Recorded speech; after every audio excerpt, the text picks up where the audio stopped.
한미 관세 협상이 타결된 지 2주가 지난 가운데 협상 결과에 대한 평가가 분분한 상황인데요. 국민의힘은 11일 국회에서 한미 관세 협상의 의미를 진단하고 평가하는 긴급 세미나를 열었습니다. 세미나 참석자들은 농업부문 비관세 장벽 등에 대한 내용이 투명하게 공개되지 않았다는 점을 문제로 지적하며 이제부터 중요한 건 한미 정상회담 등 후속 협상에서 실효세율을 최대한 낮추는 일이라고 입을 모았습니다. 유민울 기자가 현장에 다녀왔습니다.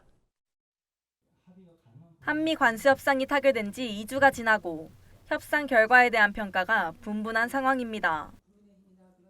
이에 협상 결과를 논의하기 위해 국회의사당에서 국민의힘 한미 관세 협상 의미와 평가 긴급 세미나가 열렸습니다.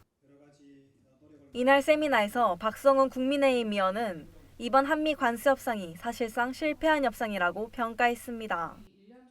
한국과 미국은 상호 무관세 국가였습니다. 이러한 구조가 미국은 그대로 무관세인 반면에 한국은 15%라고 하는 관세율을 새롭게 부과를 받았습니다. 이게 어떻게 잘된 협상입니까? 우리나라와 비교해 볼 때 이들이 받은 15%의 관세율과 처음부터 관세가 없었던 우리나라가 15%의 관세율을 새롭게 부과받은 것은 결코 잘한 협상이 아닙니다.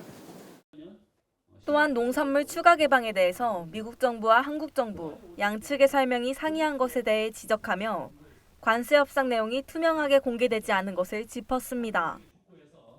우리의 취약 산업이라고 할 수 있는 농업 또는 기타 부문에 대한 비관세 장벽의 철폐라든지 이러한 부분에 대한 정보 역시도 투명하게 공개되지 못했습니다. 과거 한미 FTA로 얻은 이점이 이번 관세 협상으로 무용지물이 됐다는 지적도 나왔습니다. 한미 FTA의 코러스 어드밴티지를 살리지 못했다는 겁니다. 이에 산업통상자원부 관계자는 한미 FTA가 무력화됐다는 것은 과도한 해석이라며 여전히 수출상의 우위를 점할 수 있는 부분들이 있다고 밝혔습니다. 관세가 누적이 되는 구조라고 좀 이해를 하실 수 있겠습니다. 그렇기 때문에 한미 FTA는 전혀 이게 무력화되거나 아니면 없어진 것이 아니고요. 일단 여전히 한미 FTA로 인해서 저희가 수출상의 우위를 점할 수 있는 부분들이 있습니다. 더불어 협상에서 쌀과 소고기에 대한 논의가 오가긴 했으나 개방에 대한 문제는 단연코 없었다고 강조했습니다. 농산물에 대해서는 저희는 단연코 일단은 저희가 쌀이나 또는 소고기에 대한 시장 개방 문제는 없었다. 좀 이렇게 말씀드릴 수가 있고요. 한편 김태왕 명지대 국제통상학과 교수는 농산물 시장을 방어하고 다른 시장을 내어주게 될지도 모르는 이번 선택이 국가 차원에서 봤을 때 좋은 선택이었는지도 생각해봐야 한다고 제언했습니다.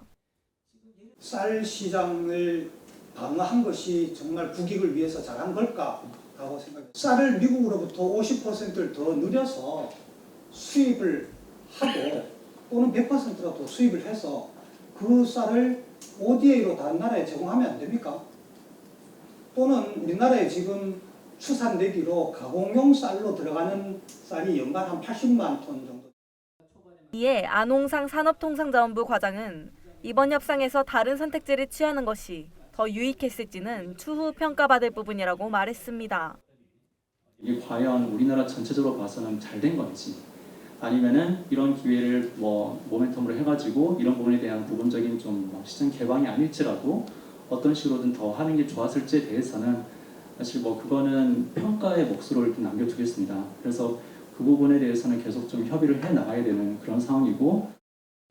한미 관세 협상을 두고 엇갈린 평가가 나오는 가운데 전문가들은 8월 말로 예정된 한미 정상회담을 비롯한 후속 협상에서 실효세율을 낮추는 사후적 대응에 총력을 다해야 한다고 입을 모읍니다. MBS 유민울입니다.